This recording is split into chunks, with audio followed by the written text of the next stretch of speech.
If you are doing any of our Google form quizzes on a computer, I was going to show you real quick just how to make the videos larger. Right here, it gives you instructions on how to make it larger on your phone. So you just turn it sideways, and then you can use your fingers to expand the screen and zoom in just like you would on a Facebook photo or something like that. Once you're into the course and you filled out all the information above, which is your name, email, etc., so we know who you are and can track that.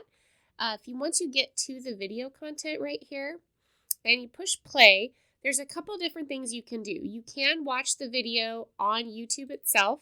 So if you click on that, it's going to bring YouTube up. So from here, you can see we can view the video in full screen.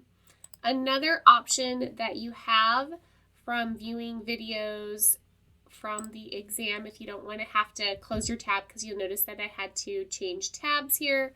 If you want to stay in the same tab and you're using the computer, if you go up here to customize your Google Control, you can zoom in. And you can actually just keep zooming in quite a bit. So you could make this bigger and play it and then zoom it in on your screen. So there are two different options to making the screen bigger from using your computer.